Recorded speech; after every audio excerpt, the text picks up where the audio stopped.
One of the things I love most about working at SagePresence is the opportunity to travel around the United States and meet some really extraordinary people within the AEC industry. Since things began to open up in 2022, this year alone, I've had the opportunity to travel to a number of regional conferences for SMPS as well as its national conference, and the opportunity to connect to AIA organizations both virtually and at the AIA National Conference in Chicago. On those travels, I've met some extraordinary people who have some great insight, great passion, and great love for this industry that we're in. Over the course of a next series of interviews, I'll be talking to some of the movers and shakers in the industry and some of those passionate people who have an extraordinary story to tell. In our first interview, we speak with Roxie Marquez. She is the marketing manager with Siegel and Strand Architects in Emeryville, California. I met Roxie in Sacramento at SMPS's Pacific Region Conference in early 2022. Roxie was a great spirit and a bright light, and she was definitely someone I enjoyed speaking with. And she's also the creator of redqueencreative.me, where she blogs about her experience of movies and AEC marketing in a beautiful blend. So sit back and enjoy my conversation with Roxie, and I think you'll discover that she's one of our community members that's worth talking to. Enjoy. Thanks so much for being here today, Roxie. It's great to see you again. Of course, I loved having the chance to meet you at SMPS PRC. You were an outstanding volunteer supporting the event. So thank you so much for joining us today. It's great to have you here. Well, yes, thank you for inviting me and taking an interest in continuing our conversation. Most definitely. So right off the bat, I'd love to know a little bit more about your background and what brought you into the marketing world. I think like most marketers that I am friends and colleagues with, I came into AEC marketing out of necessity. It was just a time and place where I needed a full-time job, and I saw an ad for a marketing assistant. I think what really segued me into the industry was understanding of the Adobe software that's required for so many marketing positions. Since I had training, like formal training in design, Photoshop, Illustrator, the big three. And that came out of my schooling and training in graphic design. And I had been doing that for a couple of years and was almost completed with my Bachelor's of Science in Visual Communications. But I think a lot of my career just experience comes from a background in design. I studied fashion design. I worked as a florist. I did wedding and special events. And so everything that I had done previous to my life in AEC involved an overlap of creativity and communication. How do you create something and then sell it or present it to a customer or client? I think that really prepared me for a life in AEC. Excellent. And what is it about the AEC industry that you like, or what is one of your favorite things about the AEC industry?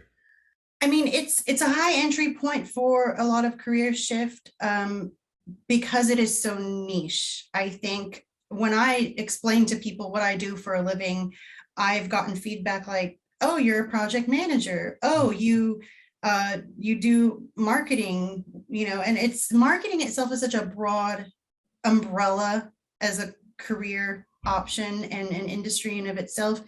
AEC is so very niche, and I kind of appreciate that about what we do. It's a smaller and tighter and more supportive support network. Because it is so niche, the support network is so much closer and so much tighter.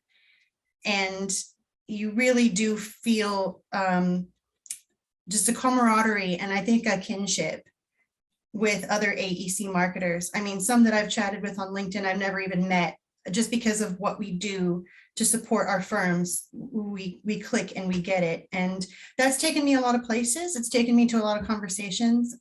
It's taken me to a lot of opportunities.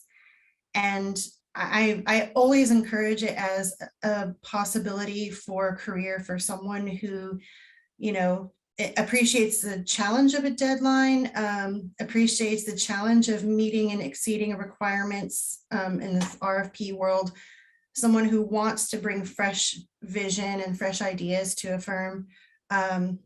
And I think people who are looking to get ahead in this industry, because of the niche support network we have, I've always helped them as much as possible. Yeah, I've seen that as well throughout the SMPS marketing community. Just this genuine desire to help each other, to become, to celebrate the camaraderie amongst the community is very inspiring. One of the things that I loved about our conversation in California was learning more about your Red Queen Creative and your online blog, where you take sort of marketing questions and concepts and you juxtaposition against major motion pictures and sort of the motion of marketing was fun for me. So tell me a little bit more about your vlog and where people can find it and what it is about it that you enjoy doing. Well, my blog actually was born of PRC, the first one I ever went to, which was in 2017 in Napa. And that was a real game changer for me. It was a real eye-opening experience. It was so great because at the time I was working as a marketing department of one. And I think being in an environment of that support, being in that niche AEC marketing world, and just knowing that there's the kinship out there of other marketers that do what I do was a great experience. Also didn't realize that 3 days of conferencing was tiring.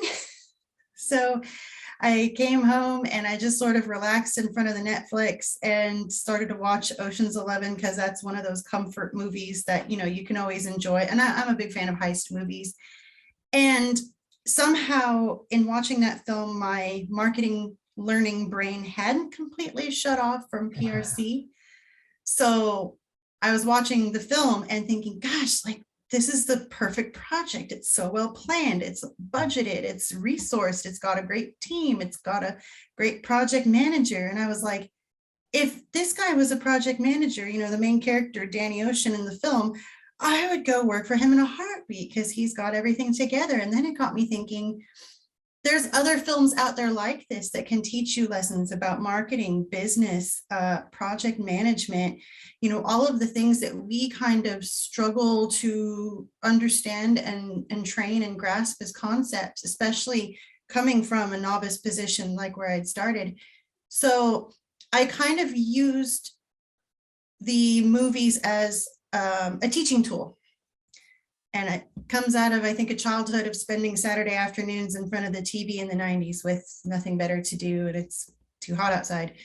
So I have this whole cache of movies. I'm one of those real movie trivia buffs. And so, you know, I just decided to add it to my existing graphic design portfolio as its own separate entity. And at first it was almost like a diary of, you know, I don't care if anyone's going to read this, or it doesn't matter to me if it's seen or not. It's just a place for me to put my thoughts on digital paper, as it were. And, you know, just from talking about it at different events and happy hours and meetings, people seem to gain an interest. It was a different concept. They're used to reading blogs that are more traditionally formatted. And I think a lot of people, you know, that they can relate to what I write because they've seen that movie before. They just never looked at it through that perspective. Right. That's wonderful. And it was a great read when I read it as well. The heist movie, particularly Ocean's 11, is one of those popcorn movies where you can sit down and just check out and enjoy. And your insights on how it pertains to the marketing world were great. Two questions for you. One, where can people find the vlog or the blog? And two, what are some of the other movies that they can read about when they go to your site? Oh gosh, I've got a few entries that I've been building over 5 or 6 years, and those are all available at my website, which is redqueencreative.me. And it's also where you'll find some examples from my graphic design background, things that I've done before my AEC career and throughout the AEC experience. And, you know, I've had some highlights over the years. One of the ones I really appreciated was I did the Lord of the RFPs instead of the Lord of the Rings. And it was like the whole lengthy journey, right, of having to deliver this ring to Mordor and go across country with it, and all of the adventures and experiences involved in that is very similar to the RFP timeline, because you start out as happy little hobbits and at the end you're ready to give up and pass out. And that garnered a lot of attention, I think, because anyone who's been through a grueling RFP process just gets the daunting adventure that each one can be. So I feel like that one is a fun read. It's a good read. It's a cathartic, I see you kind of read. And that one's got a lot of attention. And the other one I think that I come back to actually myself and read quite a bit is a review I did on To Wong Fu, Thanks for Everything, Julie Newmar. Yes. Because that was one of my favorite movies growing up. It's just so fun and so funny and so heartfelt. And I had written that after a real experience with imposter syndrome, which I know is not unique to me. I think a lot of my colleagues have at one point had imposter syndrome. I understand what it's like to be the only diverse person in the room and how awkward that can feel. But I will say that, especially within the SMPS community, I've never felt unwelcome. I've never felt unwanted. I've never felt unseen. But it can happen in certain professional settings as well. And I just love that that film and how it encourages you to bring your unique qualities to whatever you're doing. And it's not a setback, and it's not, holding you back or making you weird in a way. It is your strength. It is your asset. It is your power. And that film still speaks to me to this day. And even I go back and read that blog to myself when I need encouragement. And that's a good read as well. That's excellent. Yeah, I will. I'll enjoy diving back into that one again as well. Next question is, tell us a little bit about where you're at now as it pertains to your job. I know you're a marketing manager at Siegel and Strain Architects in Emeryville, California. What is your day-to-day like now, and what is the favorite part of your job there? I love this firm for so many reasons. I felt like when I read the job description, it was written for me. And even though it is in Emeryville and I'm based in Sacramento, I felt a need to pursue it because it was on paper where I wanted to go with my career.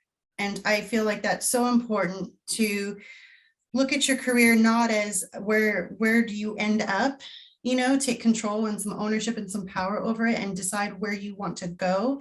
And the stars just aligned with this firm. They're very community oriented. They're huge on sustainability, which means a lot to me. I thought it was very intriguing and inspiring that all 4 of the principals at the firm are women, and in architecture, that's kind of rare. So I love that about them.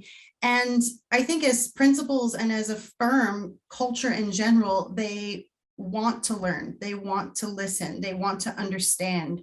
And it's so different in energy. It's such a different just sort of culture and mentality to be open to change, open to new possibilities and new directions, enjoy that discovery of design. And I think they really embody that. And I'm really proud to be their marketing guide. Excellent. Well, congratulations on that position and your contribution to it. As we wrap our conversation up here at the end, I would just love to know, what is your favorite part about being part of the SMPS community? Oh gosh, I come back to that kinship, truly. If we're using that Lord of the Rings example, this is my fellowship. These are my people, my tribe, if you want to call it that. I've made lifelong friends now that I will never not keep in contact with. I've had them help me inside and out of my career.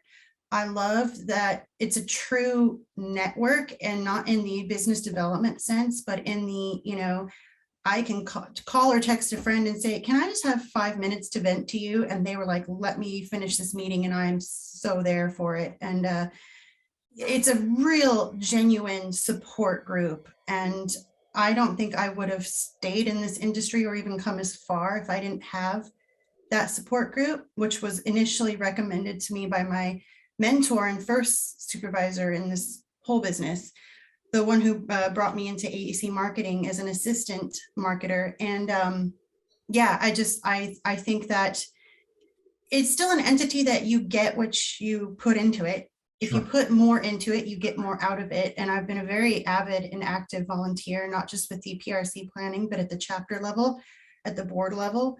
And I'm continuing that PRC planning committee role as well. I know like the DEI initiatives have been a little bit more recent development in SMPS as far as the attention. I did have a good chat with Antonio Payne, who of course is on their society-wide task force and committee. And he assured me that this has been in the undercurrent for almost 10 years. How do we make the industry more diverse? Yeah. I think it got a lot of more national attention and, pushed to the forefront of people's minds after, George Floyd in 2020. Sure. Yep. But I feel that, my journey with SMPS and especially with the DEI initiatives has always been concurrent.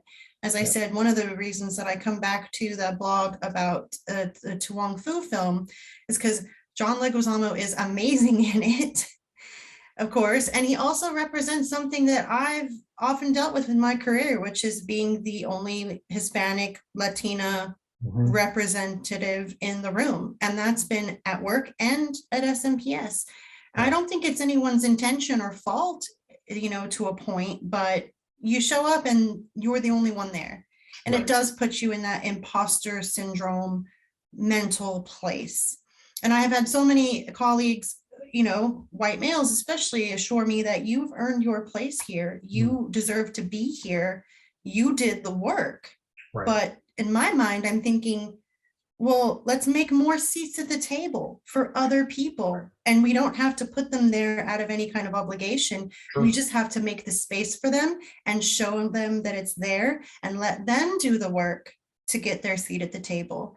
Because my, first SMPS PRC experience was being more novice. I was, I think, in my third year in the industry, and I was in awe and inspired by all of these speakers and presenters who were so wise and so talented and so experienced, and thinking, gosh, I wish I could be like them one day. And then that was in 2017. 3 years later, in 2020, I was giving my own presentation at PRC in Las Vegas. So many things started in Las Vegas. It meant a lot for me to go back and present in Las Vegas. And I had only taken a few years to go from being in the crowd saying, gosh, I wish I could be like these amazing, talented marketing professionals. And then I am one. It was mind-blowing. But again, it comes back to that internal struggle against imposter syndrome. Let's make more space for people of all backgrounds, not just any one, choice, creed, or color, but economic backgrounds. Let's go make those opportunities. And I think that there is room in SMPS for that. They're making the room for that. And so that's why in this coming year, I'm working with our chapter president-elect to step away from my current committee chair duties and create an inaugural DEI engagement group for the Sacramento chapter. Outstanding. So I'm really trying to be that change that you want to see in the world, as they say, and create space for other, Hispanic, Latina, Asian American marketers. There's great ideas out there waiting to be seen and heard if we just make the space for them. Beautifully said. Beautifully said. And well, thank you so much for your time today. It's a pleasure to reconnect. I look forward to continued blogs from you and other films as inspiration moves you. And I look forward to future regional and local chapter opportunities to connect with you live as well. So thank you again, Roxie. And as always, it's a pleasure seeing you. Thank you, Troy.